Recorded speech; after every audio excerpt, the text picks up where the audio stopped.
Nouns gender या gender of a noun. अब noun के जेंडर होते हैं। जेंडर का मतलब होता है स्त्रीलिंग पुल्लिंग, ठीक है, लिंग पहचानना। अब जेंडर का मीनिंग क्या होता है? What is the meaning of gender? Gender means the biological difference between a male and a female. Gender का मतलब होता है कि आदमी और औरत के बीच का जो बायोलॉजिकल डिफरेंस है उसे हम कहते हैं जेंडर। जब हम कहते हैं बॉय, मतलब we are talking about a male और we are talking about a masculine gender.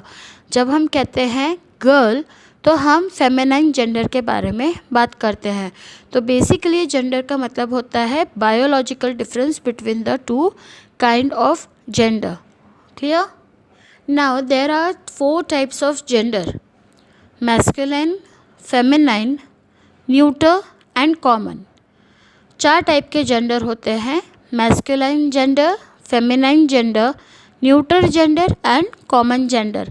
अब हम हर एक टाइप के बारे में डिटेल में पढ़ेंगे और इसके बाद में आपको कुछ एक्सरसाइज होगी। तो पहले मैस्कुलाइन और फेमिनाइन समझ लेते हैं, उसके बाद में एक छोटी सी एक्सरसाइज होगी। ये कंसेप्ट दोनों समझ में आए तो ही आप एक्सरसाइज पे जाना, अदरवाइज़ आप फिर से कंसेप्ट समझने की कोशिश करना। नहीं तो आप मुझसे भी पूछ सकते हो, जब हम गूगल मीट करेंगे तभी भी आप पूछ सकते हो। फिर मैं आपको समझाऊंगी concept of neuter and common gender. मैं आपको आई will make you understand what is the meaning of neuter gender and common gender. After that there is a short exercise given at the end of this neuter and common gender, which you have to do in your notebook, of course. And if there is any doubt, I want all of you to ask me either on Google Meet or between 6 to 7 p.m. But if you do not understand the concept, please do not jump for the exercise, because exercise is not the priority. The priority is your understanding of the concept. Masculine gender. अब masculine gender का मतलब होता है nouns that tells about male sex belongs to masculine gender।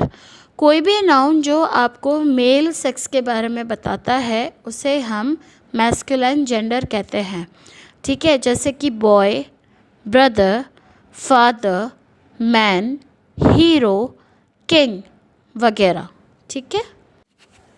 Late us see few examples of masculine gender. Sanjeev is a boy, he is my brother. अब यहाँ पे नाम देखो, संजीव है, तो नाम से भी हमको पता चलता है कि ये एक मैस्कुलिन जेंडर है। पर बॉय दिया हुआ है, वो क्या है? संजीव क्या है? एक बॉय है, तो बॉय क्या हुआ? मैस्कुलिन जेंडर हुआ। He is my brother, brother again is a masculine gender। Okay, so these are the examples of masculine gender।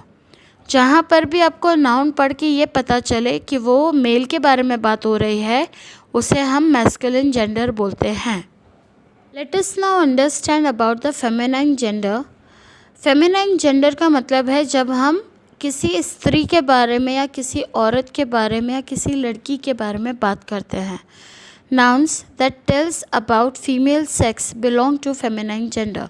कोई भी नाउन जो कि हमें फीमेल सेक्स के बारे में बताता है वो कहलाता है फेमिनाइन जेंडर, ठीक है। तो जैसे कि वुमेन, काउ, हैन, गर्ल, क्वीन, एक्ट्रेस, ये सारे क्या बताते हैं? वर्ड्स, ये नाउन हैं और ये हमें बताते हैं about the feminine gender. Let us see some example of feminine gender. The girl is riding a horse। The girl is riding on a horse। अब गर्ल क्या है? गर्ल बताता है हमें about the feminine gender. The mare runs fast as she can to win। Mare क्या है? Mare is nothing but the female, the feminine gender of a horse. तो यहाँ पे हॉर्स क्या कहलाएगा? मेल हो जाएगा, जबकि मैर क्या है?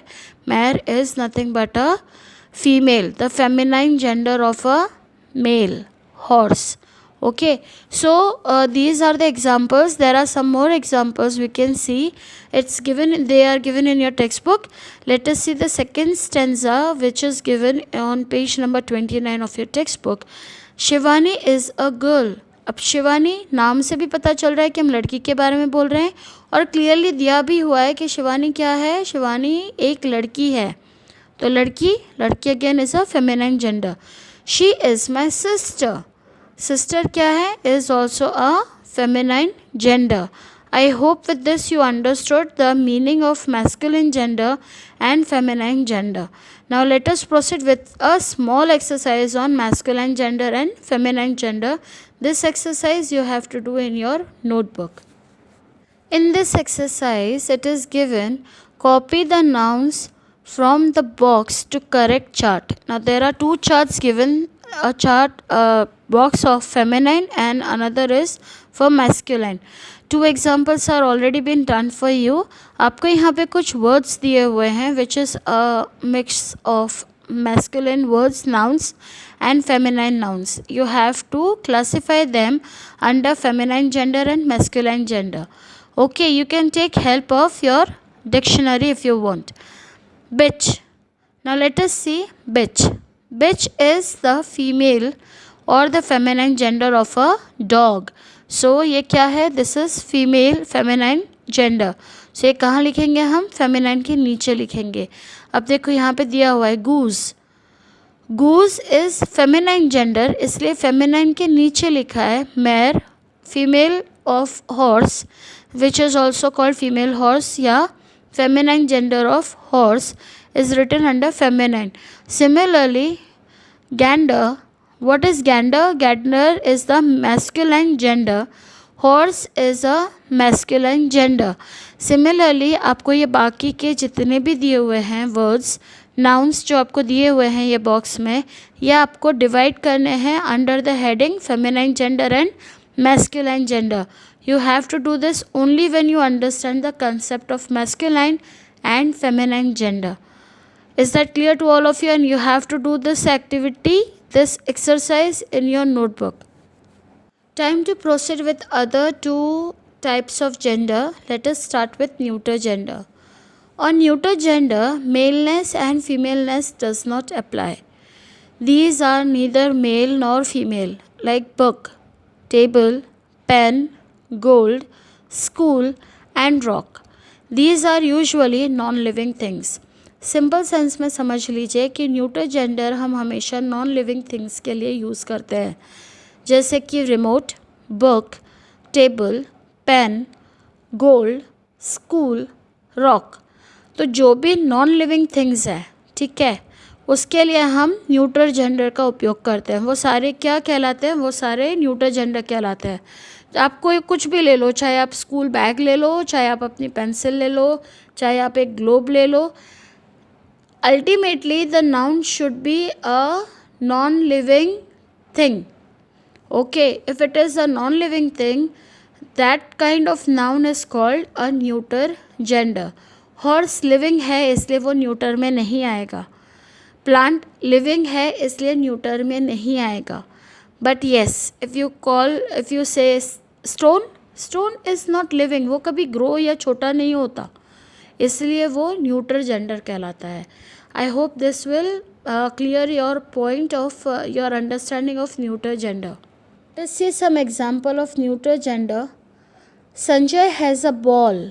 संजय के पास बॉल है, तो संजय क्या है, बॉय. लेकिन बॉल क्या है, ball is a neuter gender. ठीक है. वानी हैज़ अ बैग. वानी इज़ फेमिनाइन जेंडर, लेकिन बैग क्या है, is a neuter gender. Let us see some more examples. The scissors are not sharp. Scissor कैसी है, Scissor born नहीं होती, dead नहीं होती, तो scissors are non-living things, इसलिए वो एक neuter gender है. This glue does not adhere to plastic. अब glue और plastic ये क्या है, non-living things, इसलिए ये क्या कहलाएंगे, neuter gender कहलाएंगे. Let us now understand the meaning of common gender. Common gender, common मतलब सामान्य, जो कॉमन होता है, ठीक है. ऐसा जेंडर कौन सा होता है, तो common gender refers to members of species that can be male और female.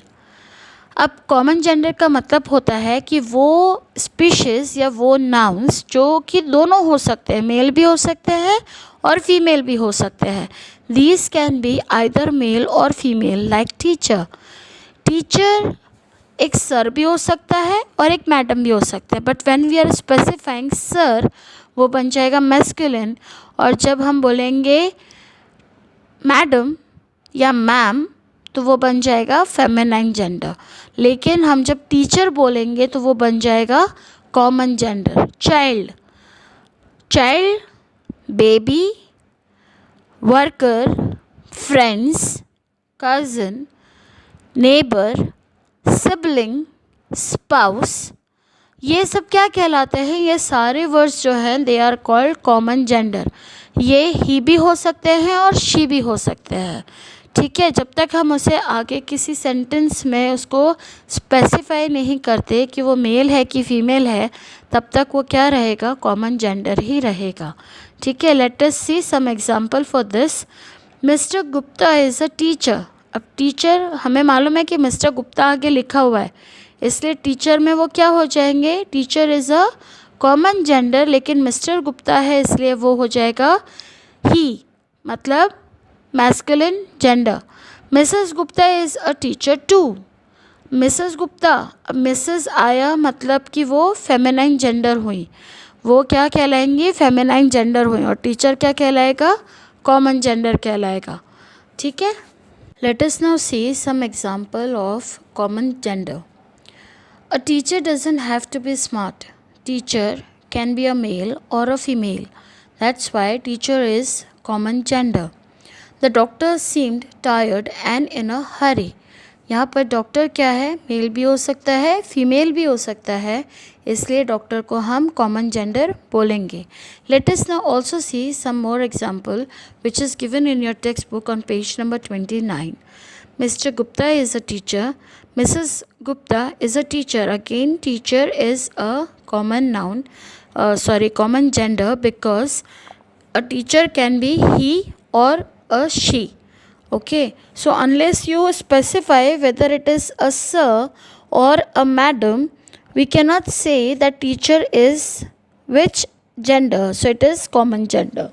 Okay, that's why we say a noun that can denote both a male and a female is said to be of the common gender. Now there are a few exercises given in your textbook. We will just go through them, and there is no other exercise after the end of neuter gender and common gender. So let's proceed with the textual exercises which you have to do in your textbook itself. Exercise D. Now exercise D is basically the list of masculine and feminine nouns are given. These are some forms of nouns which are given under the heading masculine and feminine. You have to learn them by heart. Now, this is not an exercise which you have to do in your notebook. It is just for your understanding and learning. Okay, so let us proceed with the exercise E, which is given on page number 30. It says, underline the nouns in the following sentences. Now there are some 8 sentences given in your exercise E, in which you have to underline the nouns. आपको nouns को underline करना है ये 8 sentences में. Okay, and arrange them in proper columns. उसके नीचे ये 8 जो sentences दिए हैं उसके नीचे आपको 4 कॉलम दिए हुए हैं. ओके, मैस्कुलाइन, फेमिनाइन, कॉमन और न्यूटर. आपको ये सेंटेंस में जो आपने नाउन को अंडरलाइन किया है वो ही नाउन को, अंडरलाइन नाउन को आपको ये 4 कॉलम में डिवाइड करना है. For example, the actor was wearing an old costume. Actor क्या हुआ? एक्टर हुआ मेल. ओके, तो कहाँ आएगा? मैस्कुलाइन में आएगा. और कॉस्ट्यूम, कॉस्ट्यूम क्या लिविंग है या नॉन लिविंग है? नॉन लिविंग है, तो कॉस्ट्यूम कहाँ जाएगा? न्यूटर में जाएगा. ओके, इस तरीके से आपको बाकी 7 भी सॉल्व करने हैं. Exercise F. Rewrite the following sentences changing the nouns in bold from masculine to feminine gender, making other necessary changes. अब इस एक्सरसाइज में F में आपको क्या करना है? आपको कुछ सेंटेंसेस दिए हुए हैं, उसमें कोई कोई जो नाउन्स हैं वो क्या करे हुए हैं, बोल्ड में दिया हुआ है, उसको आपको फेमिनाइन में कन्वर्ट करके चेंज करना है। और अगर उससे रिलेटेड कोई और चेंजेस आपको सेंटेंस में लगता है कि ज़रूरी है तो वो भी आप कर सकते हैं, लेकिन ज़्यादा चेंजेस नहीं करने हैं। फर्स्ट वाला मैं आपको करके दे रही हूँ, बाकी के 5 आप खुद करेंगे और ये आपको टेक्स्ट बुक में ही करना है। Let us understand the first one. My father will invite all his nephews. अब यहाँ पे क्या है, फादर को बोल्ड किया हुआ है, मतलब फादर को हम चेंज कर देंगे मदर में, तो क्या हो जाएगा, माई mother will invite all, his का हो जाएगा हर, तो हिज को हम चेंज करके हर कर देंगे और नेफ्यूज़ की जगह पे क्या हो जाएगा, niece. So my mother will invite all her niece. Okay, this is your answer. Fine. So nieces आप यहाँ पे कर देंगे, नेफ्यूज़ प्लूरल में है इसलिए नीसेस भी आप प्लूरल में ही लिखेंगे। अगर नेफ्यू सिंगुलर होता तो आप नीस सिंगुलर ही लिखते। फाइन। सो इस तरीके से आपको बाकी के 5 भी करने हैं और ये करना है आपको टेक्स्ट बुक में ही, not in your notebook. Okay students, now finally you have exercise G. Solve the following puzzle with the help of the given clues. आपको कुछ क्लूज़ दिए हुए हैं, उसके बेसिस पे आपको ये क्रॉसवर्ड पजल सॉल्व करना है। Note that the words to be filled in are the opposite gender of the given clues. अब आपको इसमें क्या करना है कि आपको जैसे किंग दिया है तो आंसर क्वीन होगा, तो जो भी इसमें दिया हुआ है आपके क्लूज़ में उसका ऑपोजिट आपको क्रॉसवर्ड में भरना है। तो फर्स्ट 2 मैं आपको करके दूंगी, बाकी आपको खुद करने हैं और आंसर्स हम बाद में डिस्कस करेंगे। So don't Hari for the answers and do not jump for the exercise. आपको एक्सरसाइज तभी करनी है जब आपको कंसेप्ट अच्छे से समझ में आ जाए।